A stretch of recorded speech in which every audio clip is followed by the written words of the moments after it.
Hey everybody, Ed Homewood. I hope everyone's doing well today. Today's going to be an interesting little video. We're actually going to be celebrating a little bit. It is Fosi Audio's 8th anniversary of being in business, and I thought I'd talk about a couple of their products. So this will be kind of a 2-for-1 review. We're going to talk about the new ZH3 headphone amp. We're going to talk about the new i5 planar magnetic headphones.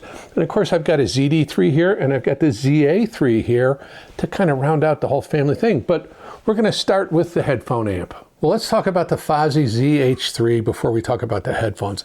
This thing is a really interesting headphone amp DAC. It's going to sell for $200. There may be a Kickstarter on it. You'd have to visit the Fosi website to find out about it. I think it's really cool piece and it's got some neat features. I'm gonna put some specs over here for those of you that care about them. The things that are important to me are it has an AKM 4493 SEQ chipset. You guys know I like AKM chipsets. So on USB in, it will do 32-bit, 768, and DSD 512, and on SPDIF, like all SPDIF, it'll do 24-192 and DSD over DOP 64. Now, here's one of the interesting things. It's got swappable op amps. We're going to talk about that because we're actually going to go inside this thing. But I find it fascinating that at this price point, in this kind of a product, that they put an XMOS processor in it. It's got an XMOS XU316 processor. Now, what does that do? That handles all the USB input. That's what it is. It's the kind of the clearinghouse and the master controller for USB, asynchronous USB data input. So it can request a resend if there's a corrupted packet. It can retime, it can do jitter reduction, it can process that signal beautifully before it goes into the DAC itself. Now here's another thing that's pretty cool. It is powerful. It is 2,570 milliwatts into 32 ohms, and it has actually 3 gain settings, high, medium, and low. Now in the single-ended output, it is 640 milliwatts, so you can see where they've spent their time, effort, and energies on the balance side. Really nice features. It's got volume bypass. We'll talk about it when we look at the front, the back, and we go inside. So you know what, let's do that next. Well, here we are looking at the front panel of the ZH3 headphone amplifier. We've got our LCD display, our 1/4 inch 6.3 millimeter single-ended headphone out, our balanced headphone out, and our volume and control knob and function encoder. Now, they did ship it with a fancy knob. Now, normally you get the nice orange metal knob, but in the box, and I don't know if this is true of all of them, they sent a special one, and if you notice, it looks like an 8 to celebrate their 8th anniversary. By the way, it has a really nice full-featured remote control. Give me a second, I'm gonna zoom in a little bit on the LCD display so you can get a better idea. And while I'm doing that, I'll be using the encoder, push to change functions and so forth, but you may not see my hand doing that. So give me 1 second. Well, here's a close-up of the display. Right there, it'll show you the sampling frequency, our mode, which is PO, which means it's a headphone amp only, tone, which means the tone controls are actually in play if you want to use them, and our input is USB. And as I rotate the volume, obviously you can see that it changes volume there. So if I push the encoder, now it gives me input, and so I have the choice of my USB in, my optical in, my coaxial in, my RCA in, and we come back around to USB. Now if I go out here and I go to output, PO again is set for headphone amp only. LO, go this way, LO is line out, so this becomes a DAC only, and auxiliary is actually everything is on. So it can be a preamp, you have variable outputs on the output side, and you can plug your headphones in at the same time. So we'll push that, we come down here, and then we have UAC, which means I can change it for gaming consoles to UAC 1 or UAC 2. I can come down here and now I get to access the different filters for the DAC, and there's a bunch of different ones. Oh, let me go back. There's a bunch of them. I don't remember how many there are. I wound up just leaving it on the power dynamic one. It sounded pretty good. So we'll come out of there and we come back around to output, and we're going to go and we're going to change this to line out, and that changes access to a number of different things. So as you can see, filters, USB, all that stuff. If I go output and I go to PO, now everything becomes a little different. I have bass control, I have treble control, I have access to the gain. There's 3 gain settings. And again, that same UAC. So I come here to bypass. Bypass defeats the tone controls and takes them out of the circuit so you have the purest signal path. So anyway, that's how the front panel on the Fosi ZH3 works. It will time itself out and go back to the regular setting with the volume control and everything else. Very simply. It's a great little piece and very easy to use once you kind of get used to it. Anyway, that's that. Let's take a look at the back and then we're going to open it up. Here we are looking at the back. Very, very simple. We've got a 12-volt input. It does come with a standard switch mode power supply. We have trigger in and out. So let's say we were using maybe the ZP3, the big preamp, and we wanted to trigger this, and then we wanted this to trigger the amp, so you can daisy chain the triggers. USB in on USB-C, optical Toslink, SPDIF coax. This is our auxiliary in, line in. We have single-ended out and balanced out. Really neat, nice little set of features on this unit. So let's open it up and look inside. Well, one thing to note is you don't have to remove the knob or anything from the front of the unit. Once you undo the 2 screws in the back on either side, just give it a little tug and the unit will open up. Now, here's the key thing. Don't pull it too far. There is a ribbon connector that connects the LCD panel and the volume control, and you don't want to pull it too far because it restricts it, so it's about as far as you can get out. Now, I'm going to zoom in and I'll show you what's going on with the op amps. Well, here we are. These are the OPA 1612 op amps that you can swap. The other 2 are right here. They're soldered to the board. And you can see XMOS processor. So these are really simple. They're already on a DIP 8 socket, so you can just remove them with your hand, nothing to them. And there's a lot of different options. You can put in SX52Bs, you can put in Sparkos 3602s, or you can put in a big Burson op amp, which is what I'm going to do. So we're going to take the Burson. Remember, make sure the notch and the notch line up. Let me get this other one out of here. It is a little bit clumsy to get at that last one because you can't pull it out all the way, but let's get that installed. And we'll get this one in, and I'll have the Bursons in, and you can see they fit nicely. So this will actually accommodate pretty good size op amp if it can accommodate the Bursons. Now, I didn't try the Vivids, I just tried the Classics. And so button it up and I'm all done. So that is a look at the inside of the ZH3. So now that we've talked about the ZH3 headphone amp, why don't we talk about Fosi Audio's new i5 open back planar magnetic headphones. They sell for $550. I'll put specs here and you'll see some pictures of cutaways and things like that that the manufacturer provides so you can see the diaphragm and all that other stuff. But the fundamentals are it uses what's called a nano diaphragm with stealth magnets. Now the diaphragm itself is 97 millimeters and they use what's called magnetron sputtered silver coating on the diaphragm to improve sound quality, but also to improve durability. So that obviously sometimes in planar magnetics you can have a delamination of the diaphragm. This is designed to prevent that. The stealth magnets give very thin, very powerful neodymium magnets, so you get good magnetic field for the diaphragm to operate in, but they're not so thick that they block sound. So it really is a very clear and very open sound. As you can see, pretty good sensitivity. One of the things I really like about this is the ergonomics of it. The comfort is quite good. It has a memory steel headband. It uses a lambskin, real lambskin suede, leather, whatever you want to call it, headband. It is pretty adjustable. It's a little fiddly the first time you get it, but once you set them up and get them adjusted, they're really good. And there's good articulation on these as well. So you can make them work with a lot of things. So one of the things I really like about it is these pads are super comfortable. I don't know if you can see them. Let me see if I can get some light on them. They're also nice and deep. So my ears never even got close to touching the inside, which has a felt padding or a cloth padding on it. Very comfortable, very soft. I was very impressed with the quality of these. I could wear these for a long time. Clamping force was good. I had no issues with it. And I could wear them for long periods of time without my ears getting all sweaty. So, and a really nice kind of walnut surround here, real wood, machined aluminum. I may have mentioned that, CNC machined aluminum grating on the outside. Really nice machined steel.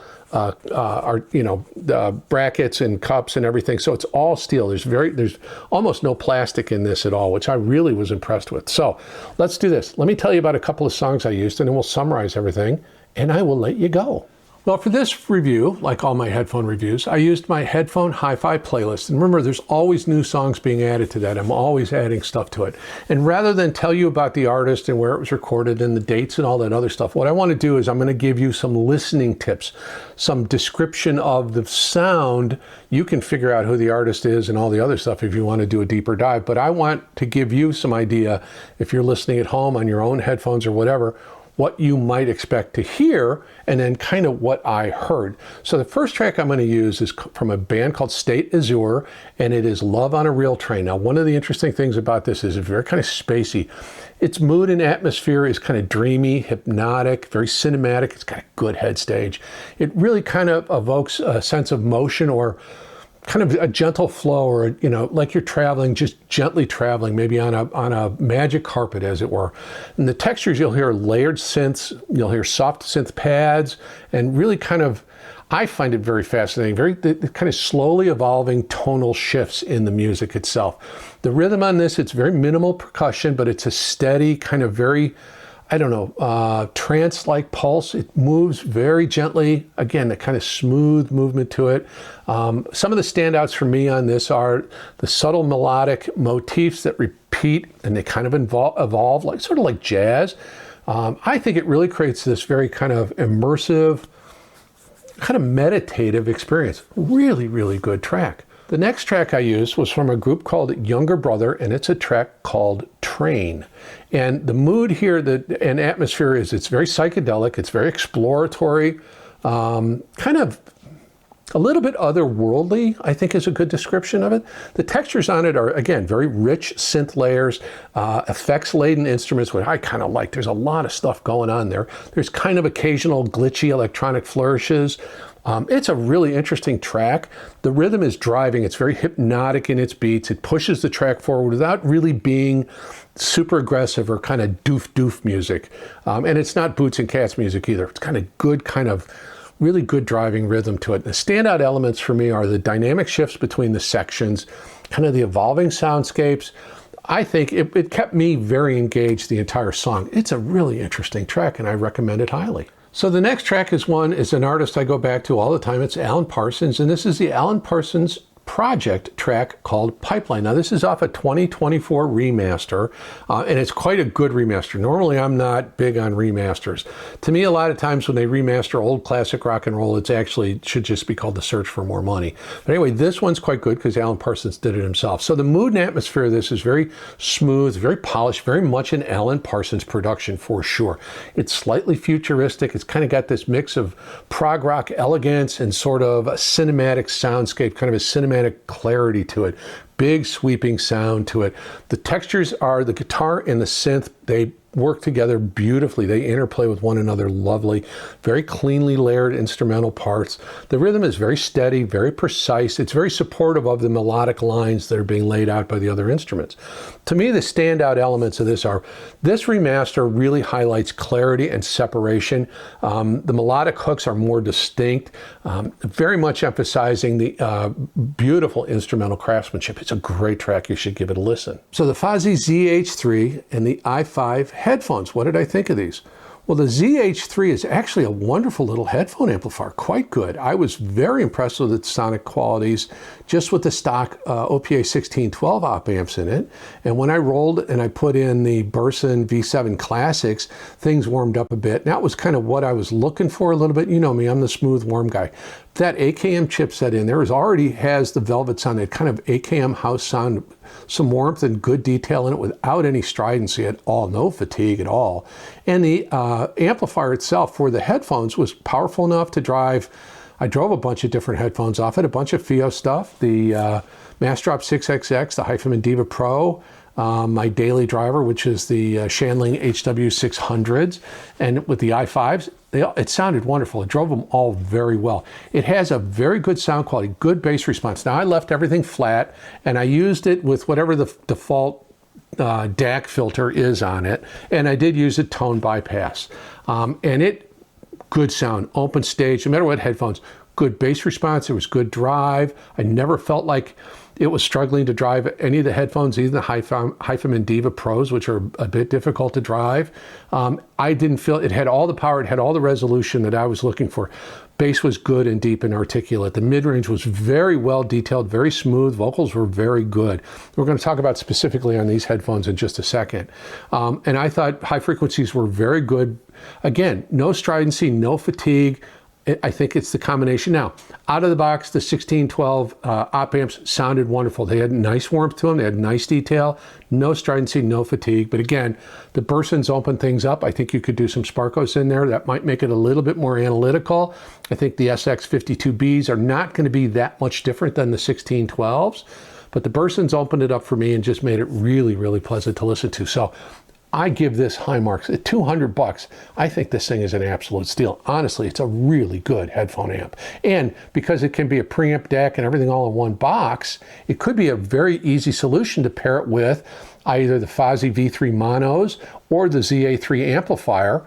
And then you have kind of a complete solution right on your desktop.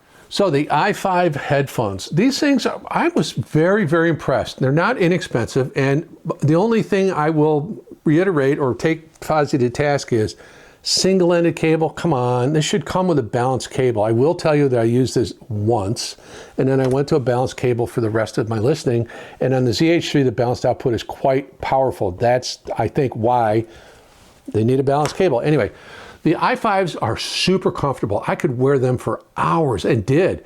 They are just, everything about them was very pleasant. They're not weighty. They are a bit big, but they never I never felt like I had elephant ears on. I always felt like they were just kind of the right, once I got them set up, and it only took a few minutes to get it to the point where I had everything where it was comfortable for me and I just could leave it there and literally listen for hours. So the sound on them, very good bass response, deep, articulate, really, really nice, good speed to it, good pace to it.